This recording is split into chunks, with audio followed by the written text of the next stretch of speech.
बहुत अच्छा है। इसलिए आचार्यों ने अभ्यास करने के लिए कहा। मन को शांत करने के लिए उसके लिए चिंतन की जरूरत होती है। आचार्य श्री कहा करते थे,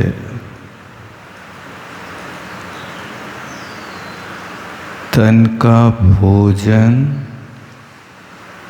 वेतन जैसा और मन का भोजन चिंतन जैसा। शरीर को भोजन दो तो जैसे आप नौकर को वेतन देते हैं ना, कितना वेतन देते हैं? महीने में एक बार, एक महीना काम लेते हैं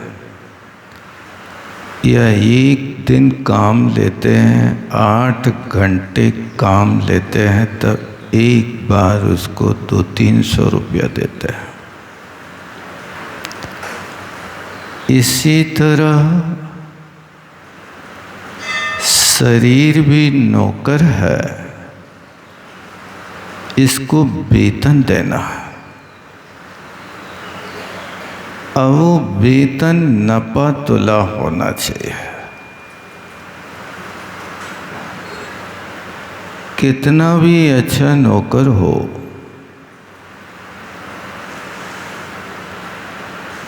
कितना अच्छा काम करता हो, कोई ऐसा व्यक्ति है कि अपनी तिजोरी में से मुट्ठी भर रुपया निकाल के नौकर को दे देता हो?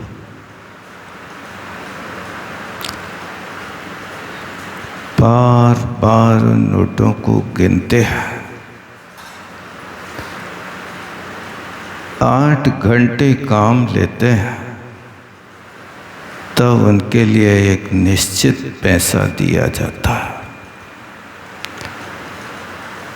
इसी तरह तन भी एक नौकर है। जैसा आप उस वैतनिक नौकर के लिए हमेशा काम लेना चाहते हो, वो बैठता है तो आप उसके लिए कुपित होते हो। बैठने आए क्या? काम करिए, एक काम पूरा करना है। यदि कोई व्यक्ति काम करने में कुछ आलस दिखाता है तो फिर उसको ठेका दे देता है। आज दिन में तुम इतना काम करोगे तो आपको इतना पैसा मिलेगा। अब चाहे तुम बैठे रहो, चाहे लेटे रहो, चाहे काम करते रहो, जितने मीटर कपड़ा बनाओगे उतने 50 रुपये मिलेंगे 1 मीटर का। इसी तरह यहाँ पर भी आप शरीर से जितना काम लें उतना वेतन देवे। और मन का वेतन जो होता है वो चिंतन जैसा होता है। एक तत्व चिंतन होता है और एक अपध्यान होता है।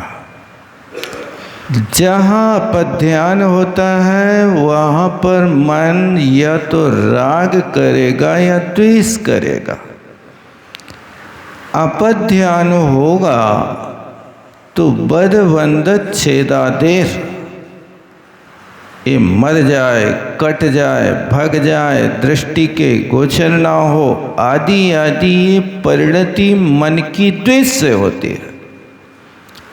और राग होगा तो पर वस्तु को पाने के लिए दौड़ लगाएगा, ये अपध्यान है। लेकिन आप आत्मा को, मन को स्थिर करने के लिए गंभीर और अति सौष्ठवपूर्ण चिंतन करें कि हे आत्मन, नित्य घटती आयु है, पर पाप मति घटती नहीं। आई बुढ़ोती पर विषय से कामना हटती नहीं। आप अपने मन से पूछो कि हाँ धिक्कार, रे मन, कितनी दुर्लभता से तो तू मिला है और अब ये क्या कर रहा है। हाँ, नित्य घटती आयु, आयु तो प्रतिपल घट रही है, लेकिन पाप मति नहीं घट रही। धिक्कार तुम्हारे जीवन को कि तुम क्या कर रहे हो। आयु तो प्रतिपल घटती जा रही है और पाप की बुद्धि ज्यों उम्र घटती है तो लोग कहते हैं आप बड़े हैं।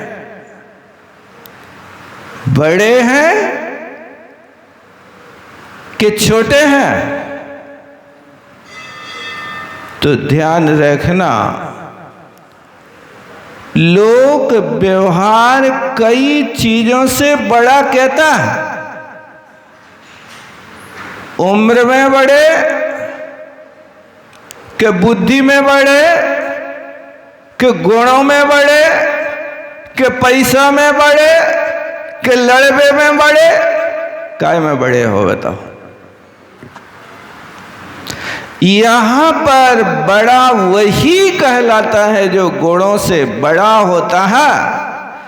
बड़े ना होते गुणन बिन बिरद बड़ाई पाए, कहत धतूरे को कनक गहना गड़ा ना जाए। कहते हैं गुणों के बिना कोई बड़ा नहीं होता।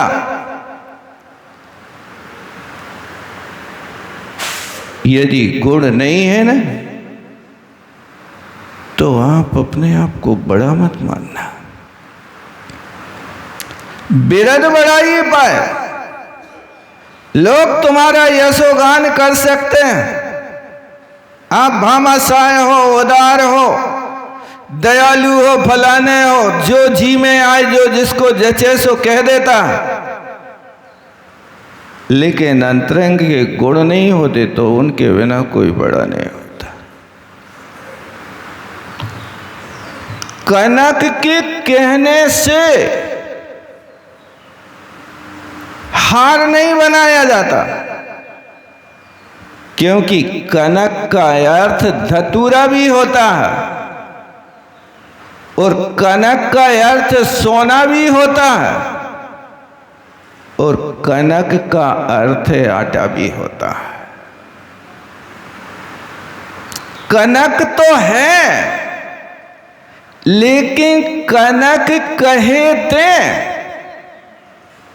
गहना गड़ा न जाए। यदि सोने को कनक कहते हो तब तो आभूषण बना सकते हो,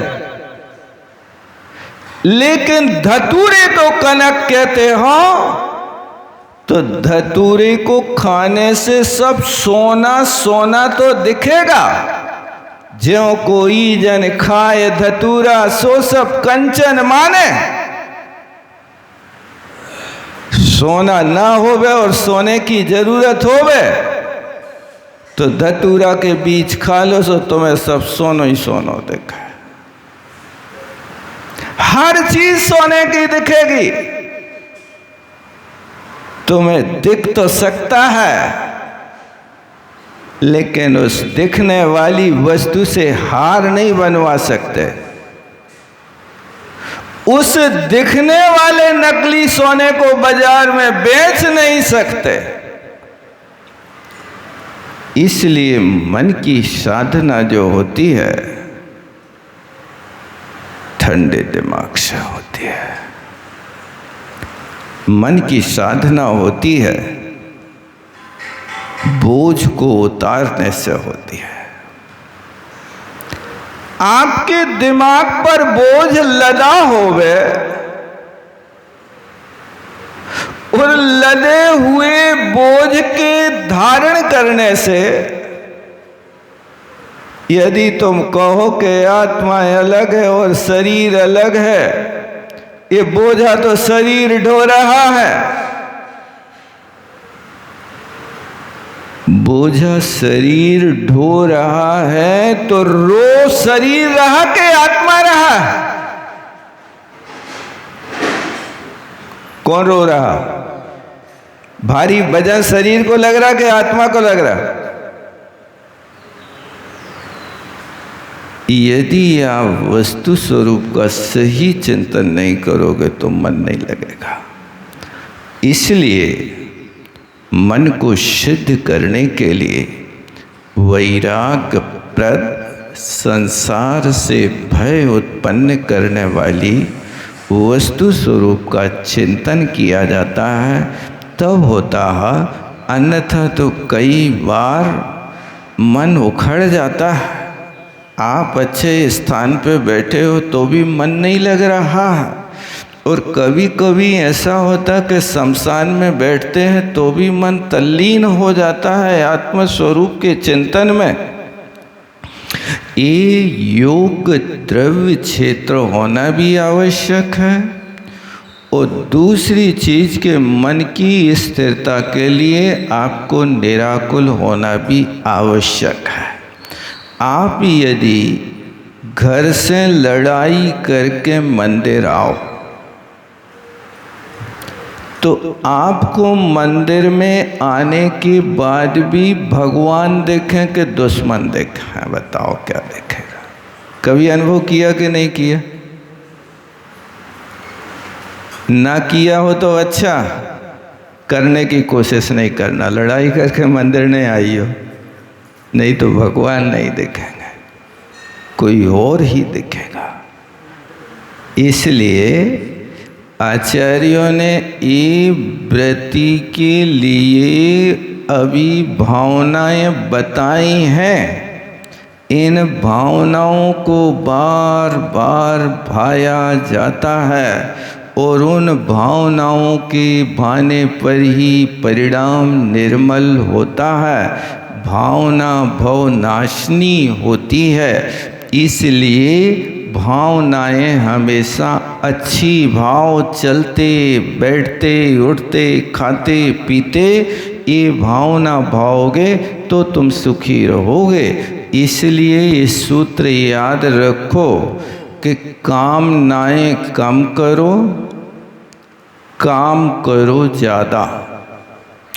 भावनाएं शुभ करो, दान करो ज़्यादा। लौकिक सुख को बढ़ाने वाली इच्छाओं को बढ़ाने वाली कामनाएं कम करो। आपके पास इतनी कामनाएं हैं, इतनी कामनाएं हैं कि आपका जीवन पूरा हो जाए, लेकिन आपकी इच्छाएं पूरी नहीं हो सकती हैं। और जब इतनी कामनाएं कर लेते हो और बोझ बढ़ जाता है तो फिर आपका मन सहन नहीं कर पाता, तो खिंचाव बढ़ने लगता है, तनाव बढ़ने लगता है। और जहाँ तनाव होता है वहाँ सुख नहीं होता। जहाँ ढलान होता है वहाँ पानी नहीं ठहरता।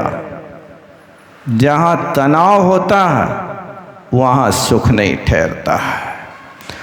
इसलिए तनाव को कम करो, खिंचाव कम करो। और वो कैसे होगा? कामनाएं कम करो, वर्तमान में जीने की कोशिश करो, भविष्य की चिंता से मुक्त रहो। क्योंकि आज का व्यक्ति भविष्य की चिंताओं से ज़्यादा दुखी है। वर्तमान में यदि जीना सीख जाए तो हर व्यक्ति वर्तमान में सुखी है, कोई कष्ट नहीं। लेकिन हर व्यक्ति को भविष्य की चिंता है, और जो भविष्य की चिंता करता है वो हमेशा दुखी होता है। इसलिए आचार्य श्री कहा करते थे कि भविष्य वक्ता से कभी अपना भविष्य मत पूछना, कभी ज्योतिषी को हाथ मत दिखाना। क्यों? क्योंकि वो यदि ज्योतिषी तुम्हारे भविष्य को बुरा कहेगा तो तुम्हारा वर्तमान भी बुरा हो जाएगा। उस भविष्य की चिंता में आज से दुखी हो जाओगे।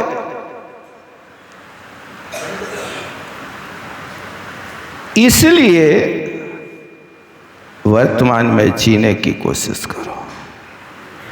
कल क्या होगा, कल क्या होगा, ये यदि भगवान बता भी देवे तुम्हें कि कल क्या होगा, तो तुम क्या करोगे बताओ?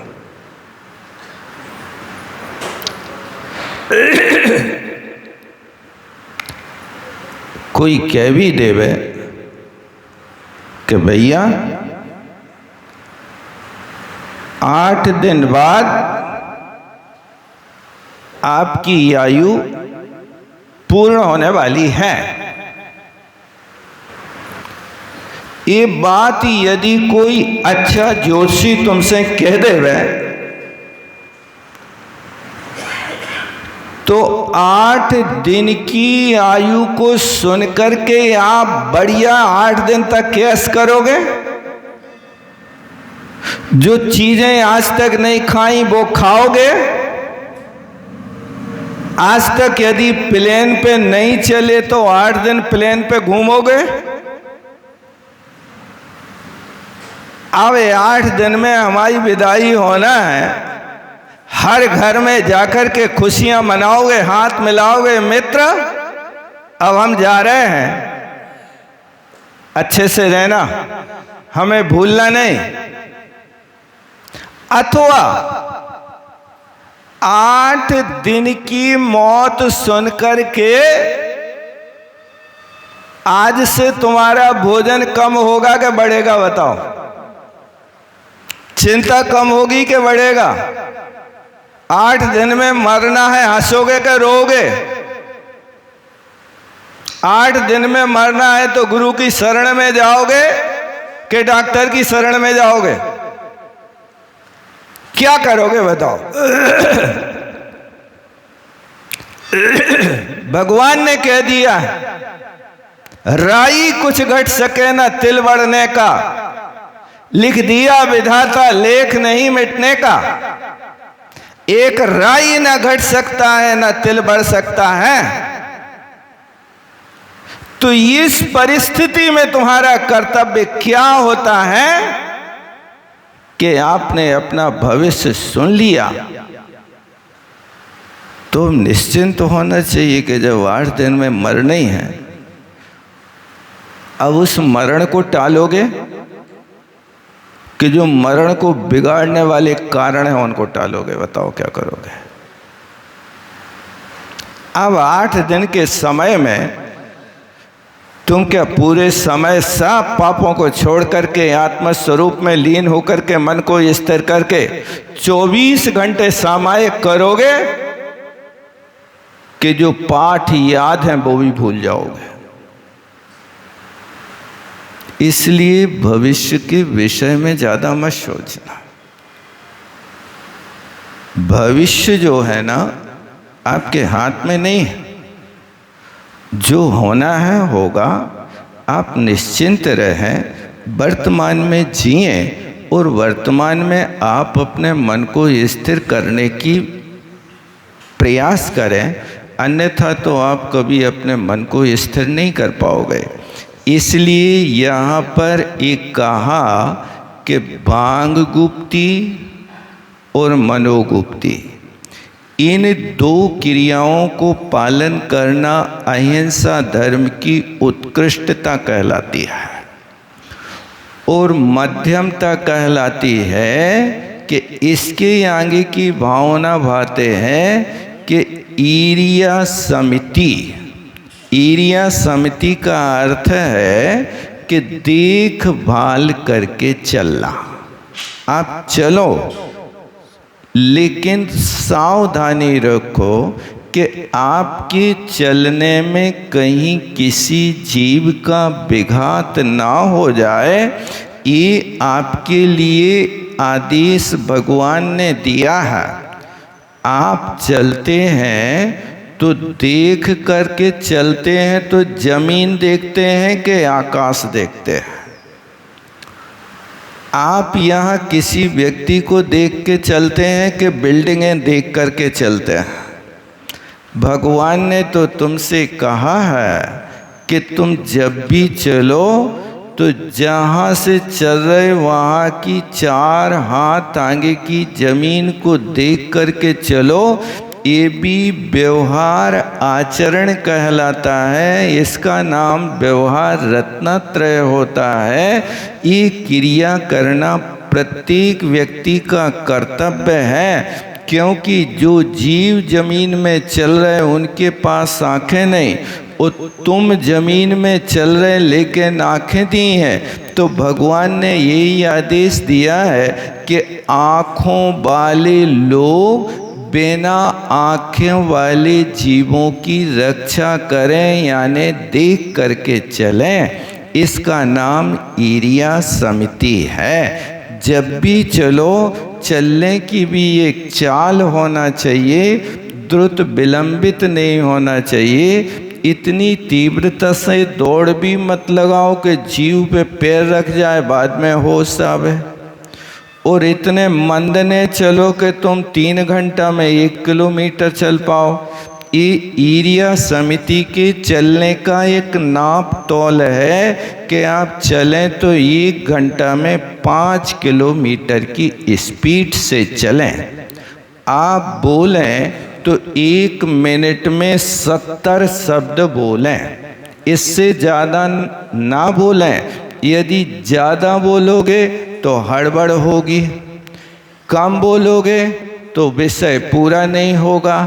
इसलिए बोलने के लिए ये सीमा है कि इतनी सीमा में बोलना, और चलने की सीमा है कि 1 घंटे में आप 5 किलोमीटर चलना, दौड़ना नहीं। ये ईर्ष्या समिति है। और फिर इसके बाद कहा कि एक ऐसी भावना भाव कि किसी भी वस्तु को उठाओ और रखो तो देख करके उठाओ, मार्जन करके उठाओ। आपके पास पिच्छी तो नहीं रहती है, लेकिन कपड़ा रहता है, तो वो कपड़ा आप जेब में रखे रहते हो। रूमाल इस शौक का साधन बना लिया, हाथ मुंह पोंछने का साधन बना दिया। ये श्रावक की पिच्छी है। वो रूमाल यहाँ पर रखे हो तो हाथ मुंह न पोंछो, उससे मार्जन करो। जहाँ बैठो वहाँ मार्जन करो। आप कोई वस्तु उठाओ तो उस कोमल वस्त्र से मार्जन करके उस वस्तु को उठाओ। रूमाल का अर्थ तो वो मार्जन था। अब तुमने हाथ मुंह पोंछने का एक साधन बना लिया। ये अभिप्राय नहीं समझे कि भगवान ने हमारे लाने 1 फुट का कपड़ा काय के लाने दिया है कि तुम ये आदान निक्षेपण समिति का अभ्यास करो। उसका अभ्यास तो कर नहीं रहे और विपरीत कार्य करने लगे। इसलिए ये आदान निक्षेपण समिति यानी 2 गुप्ती पालन करना और 2 समिति पालन करना, ये अहिंसा व्रत के मूल होते हैं।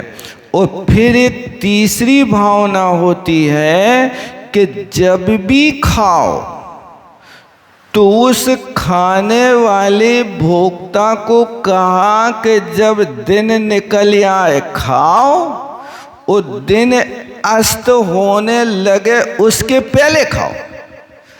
तुम्हें यदि सूर्य ना दिखे तो खाना बंद करो। ये अहिंसा व्रत की भावना है, जिसको आलोकित पान भोजन। तो कई लोग ऐसा करते हैं कि सूर्य के प्रकाश में भोजन तो कर लेते हैं, लेकिन पानी रात को 12 बजे तक चलता रहता है उनका। पानी थोड़ी कोई भोजन है। कौन कहता पानी भोजन नहीं है? अरे भैया, 4 प्रकार के आहार हैं। उन 4 प्रकार के आहार में एक पानी भी आहार है, रोटी भी आहार है, लौंग इलायची खाना भी आहार है, रबड़ी चाटना भी आहार है। आपके मत में तो सिर्फ रोटी आहार है और दूसरी वस्तु आहार में आती नहीं है। सो आप रोटी तो अंथौ तो कर लेते हो, लेकिन शाम को यदि ना कर पाओ अंथौ, सूर्य अस्त हो जाए, तो फिर रात के 11 बजे आज तुमने 2 रोटी छोड़ी है अंथौ की। अब देखो रात को 11 बजे क्या माल उड़ेगा। अब ब्यारी होती है और रोटी की कीमत तो 2 रुपया, आज शायद 15 रुपया हो गया, 7-8 रुपया की आती हमने सुना। लेकिन अब रात को यदि तुमने रोटी छोड़ के और 1 पौआ काजू की मिठाई फटकार गए, तो 1 पौआ काजू की कीमत कितनी होगी भाई साहब? 250 रुपया। और मिठाई बनाओ तो 350 रुपया। अब 1 पौआ काजू, 1 पौआ साबूदाना, 1 पौआ सिंगाड़े तुम फटकार गए और 1000 रुपया को ठिकाने लगा दो, और तो रात्रि भुक्ति के त्यागी कहाँ रहे? भैया, तुम्हारा त्याग है क्या? नहीं। 10 रुपया की रोटी छोड़ के 1000 रुपया को टीका लगा रहे। ये कौन से घाटे को सौदा है? हम तो रोज त्याग दें। अंथौ ही नहीं कर, ये छल ग्रहण नहीं करो। यदि आज सूर्य अस्त हो गया और भोजन नहीं हुआ, तो समता के साथ रात्रि व्यतीत करो। यदि उस रात्रि में तुमने आर्त ध्यान किया कि भूख लग रही, प्यास लग रही, भूख लग रही, प्यास लग रही, तो इस आर्त ध्यान के साथ मरोगे तो जैसे सेठ जी समाये करते करते प्यास में तड़प के मरे और प्यास का आर्त ध्यान करते रहे, सुबह मर के पानी में पैदा है। बेटा पियो तुम जिंदगी भर पानी पानी। तुम इतनी देर के लिए समता नहीं रख सके, एक रात नहीं बिता सके। अब तुम्हारे लिए पानी तो मिलेगा, लेकिन सेठ बन के नहीं मिलेगा। अब तुम्हें मेंढक बन के मिलेगा। जाओ बनो मेंढक और उस बावड़ी में जिंदगी भर पानी पियत रहो। समता धारण करो। एक रात की बात है, एक रात की बात यदि आप सहन कर लेते हैं, वो प्रातः काल होता है। वो प्रातः काल परमात्मा की पूजा करके फिर आप अपना मौन खोलते हैं। कोई आर्त ध्यान नहीं, ये भी तो परिचय सहन करने का अभ्यास डालो। 14 पिपासा ये परिचय की कोटि में आते हैं। तुम यदि महीनों के नहीं कर पा रहे हो, अंतराय नहीं कर पा रहे हो, दिन में 4 बार खा रहे हो, तो तुमने अंथौ के पहले 2 बजे 3 बजे भी तो दोपहरी करी थी भाई साहब, नहीं करी थी क्या? अब नहीं मिली तो अकेले पानी मिलो। पानी तो सर्वत्र उपलब्ध होता है, लेकिन यदि आप एक दिन की अंथो छूटती है और पूरी रात भोजन भोजन और नहीं होता तो उसके बदले में दूसरी वस्तु सेवन करते हो तो ये राग की ग्रद्धता है, पाप आश्रव का कारण है। इससे तुम धर्मात्मा की कोटि में नहीं आओगे। कोशिश करो कि हम धर्म करें लेकिन धर्म का दिखावा ना करें, धर्म करें साधना करें लेकिन साधनों में ना जिएं। आज की दुनिया साधना तो करना चाह रही लेकिन साधन पहले चाहिए। मंदिर में हम पूजा तब करें जब मंदिर को पंखा चल है, और यदि तुम पूजा करवे बैठे और कोई व्यक्ति ने मान लो पंखा बंद कर दिया तो फिर देखो आपकी दशा क्या हो रही है। अब तो बिल्कुल ऐसा पारा चढ़ेगा कि हालत सुधार दें। एक कोशिश करो कि साधनों में यदि आप पूजा करोगे तो साधना का फल पूरा नहीं मिलेगा, वो तो तुम्हारे घर में उपलब्ध है। आप भगवान के द्वारे पर आए हो तो कम से कम इतनी भावना भाव के भगवान सिर्फ आपकी ही बात हो, आपकी ही चर्चा हो, आपसे ही हमारे प्रश्न हो, आपसे ही हमारे उत्तर हो, और इसी कार्य में हम तत्पर रहें, दूसरे काम ना करें, तब तो वो शुद्ध भक्ति है। अन्यथा वो शुद्ध भक्ति में मिलावट हो गई, उस मिलावट के साथ तुम पूरा पुण्य नहीं पाओगे। तीर्थंकर प्रकृति का बंध नहीं कर पाओगे। तीर्थंकर प्रकृति का बंध उन जीवों को होता है जो शक्ति तस त्याग और शक्ति तस तप करते हैं। आप त्याग करके आए हैं तो त्याग कर रहे कि नहीं कर रहे? घर का पंखा छोड़ दिया, मंदिर का पंखा तो हम उपयोग कर रहे हैं। कोई बात नहीं, यदि परमात्मा की भक्ति में पसीना बहता है, इसी का नाम तो पसीना गारे को पुण्य है, तब तो तुम्हारा पुण्य गाढ़ो होगा। अन्यथा तुम पुण्य गाढ़ो कैसे करोगे? जब पसीना ही नहीं आएगा तो आटा काय में मारोगे? इसलिए कोशिश करो कि साधनों में जीने की अपेक्षा साधना में जीने की कोशिश करो। कोई दूसरी साधना नहीं करना है। मन की साधना करो, वाचनिक साधना करो, ये 5 भावनाएं हमेशा भाते रहो। इससे अहिंसा धर्म की रक्षा होती है। वो पहली भावना है कि अपने वचनों को कंट्रोल करो, इसका नाम वचन गुप्ती। कोशिश करो जितना कम से कम बोलने में काम चल जाए, हाँ ना में उत्तर देने से काम चल जाए। हाँ ना में उत्तर देने में तब काम चल सकता है जब आपको कोई बात की गहराई जानने की इच्छा ना हो। तुमने प्रश्न पूछा, उत्तर नहीं, ऐसा नहीं, हो गया। और यदि कोई कार्य किया, हाँ ऐसा है तो ठीक, हाँ ऐसा कम से कम प्रयोग करने की कोशिश करो। और मनोगुप्ती है, मन हमारा है। आप इस शिकायत मत करो कि हमाओ मन हमारे बस में नहीं है। भैया जब तुम्हारा मन तुम्हारे बस में नहीं है तो कौन आएगा तुम्हारे मन को बस में करने के लिए? इस साधना तो तुम्हें को करना पड़ेगी। हम तुम्हें उपाय बता सकते हैं।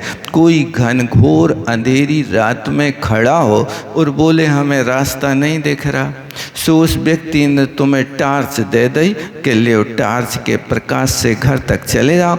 अब वो व्यक्ति यहीं खड़ा खड़ा टार्च जला के देख रहा, हमारा घर तो यहाँ से दिख ही नहीं रहा है। अरे बाबले, तुझे घर थोड़ी दिखेगा, तुझे तो रास्ता दिखेगा। तू कदम बढ़ा तो वो प्रकाश तेरे कदमों के साथ साथ चलेगा, और यदि तू खड़ा रहेगा तो प्रकाश वहीं खड़ा रहेगा। वो कहाँ से आगे बढ़ेगा? उसकी शक्ति तो उतनी है, बस इतना है कि तुम चलोगे तो वो प्रकाश 4 हाथ आगे की जमीन तुम्हें दिखाता रहेगा। ये टार्च का काम है, लेकिन तुम यहाँ खड़े हो करके उस टार्च से अपना घर नहीं देख सकते हो। घर तो चलने से मिलता है, टार्च से नहीं मिलता है। इसी तरह गुरु तुम्हारे लिए टार्च की तरह ज्ञान दे सकते हैं, लेकिन करना तो तुम्हें पड़ेगा। तो मन को बस में करना है तो ये स्वयं लगाम लगाओ कि हम कैसे अपने मन को बस में करें, हम अपने वचन को कैसे बस में करें। और बोलने के बाद लोग पछताते हैं कि हमसे गलती हो गई, अब हमें क्षमा करो। भैया काम ऐसा करो कि क्षमा न मांगने पड़े। क्या पहले ही से ऐसा काम करो कि क्षमा न मांगने पड़े, और बाद में तुम दूसरों को भला बुरा कह के और बाद में क्षमा मांगते हो तो देखो दीवार में कील ठोकने के बाद तुम कील को निकाल भी दोगे तो गड्ढा तो हो ही गया ना। तुमने किसी के लिए यदि भला बुरा कह करके यदि उससे क्षमा भी मांग ली तो जो कसाय में कर में बंध गया वो अकेले क्षमा से छूट जाएगा भाई साहब। उसके लिए तो कुछ पुरुषार्थ करना पड़ेगा।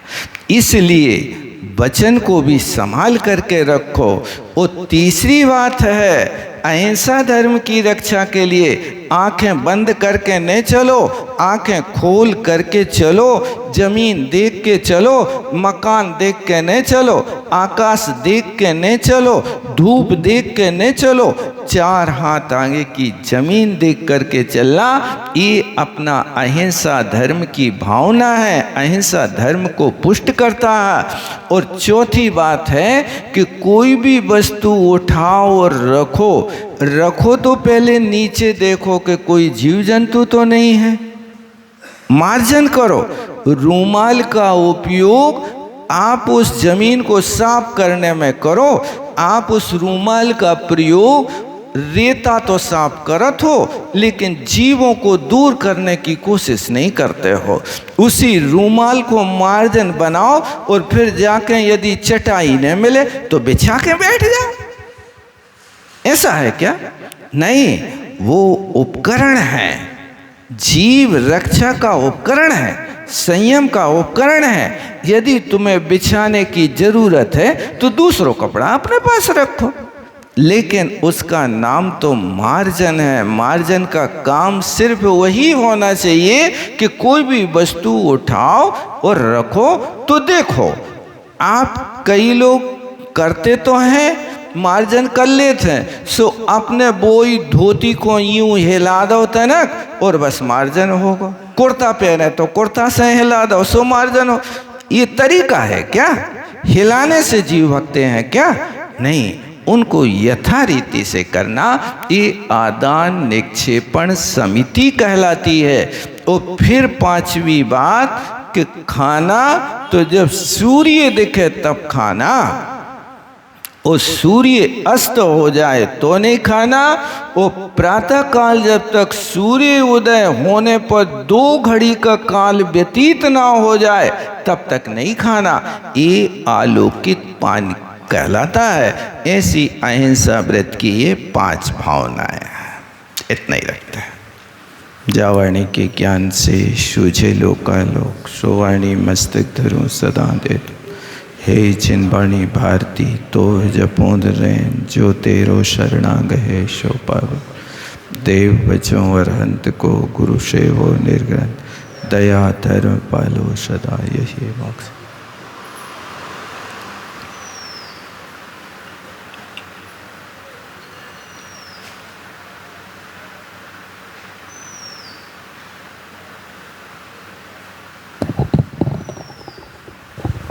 बोलो द्वादशांग जनवाणी माता की जय। परम पूज्य आचार्य गुरुदेव श्री विद्यासागर जी महामुनि राज की जय। परम पूज्य आचार्य गुरुदेव श्री शम्य सागर जी महामुनि राज की जय। परम पूज्य मुनि श्री 108 निर्दोष सागर जी, निर्लोभ सागर जी, निरुपम सागर जी महाराज की जय। 3 कम 9 करोड़ मन राजों की जय। नमोस्तु।